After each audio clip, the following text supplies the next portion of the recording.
देखिए, प्राधिकरण जो बोर्ड की आज बैठक थी, इसमें सबसे पहले तो आपको मैं बता देता हूँ, जो नए इंफ्रास्ट्रक्चर के जो काम प्राधिकरण ने प्लान किए हैं और जिनको अब एग्जीक्यूट करना है, उसमें एक ट्रांसपोर्ट नगर का प्रपोजल है। दूसरा मोदी मैदान में एक स्टेडियम जिसमें कि ग्रीन कवर हम रखेंगे अधिकांश, और एक अच्छा खेल का मैदान भी होगा, उसमें पब्लिक इवेंट्स भी हो सकते हैं। इसके अलावा गांधी मैदान का प्रपोजल भी फाइनल हो गया है, उसमें भी हम एक तरीके से पार्क रखेंगे और स्टेज रखेंगे। साथ ही साथ क्योंकि ये प्रवेश द्वार भी पूरे कुमाऊं का है और आदि कैलाश तक लोग यहाँ से होके जाते हैं, तो उसमें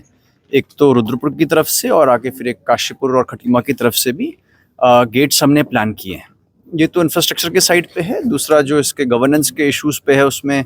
एक तो ये डिसाइड किया है कि जो ऐसी कॉलोनीज़ हैं, अभी इस पे डिटेल्स तो बाद में तय करेंगे, लेकिन जिनमें अधिकांश जगहों पर निर्माण हो चुका है पहले से ही और अब वहाँ पे लोगों का चलान है, या छोटे लोग जो मध्यम वर्गीय लोग हैं अब नक्शे पास नहीं करा पा रहे हैं, तो उनको भी एक सोल्यूशन देने का प्रयास किया है कि उसमें कुछ मानक निर्धारित करते हुए, और कोरोना काल के दौरान का जो डेट है 2021 के बाद जो बने हैं, उसमें हम इनको रेगुलराइज करेंगे। आवेदन अभी उसकी डिटेल प्रक्रिया और क्या मानक होंगे वो तय किया जाएगा, लेकिन इसमें छूट देना चाहते हैं पब्लिक को। इस पे एक डिसीजन हुआ है। साथ ही साथ हम इस बात को डिस्करेज करना चाहते हैं कि जो एक बार नक्शा पास करा देता है, उसके बाद फिर जब रिन्यूअल का जो उसका समय होता है, बहुत विलम्ब से कोई रिन्यूअल के लिए आता है, कोई 5 साल के बाद आ रहा है, 5 साल 2 महीने के बाद आ रहा है, तो उसमें एक छोटी सी माइनर एक पेनल्टी भी प्रपोज कर रहे हैं।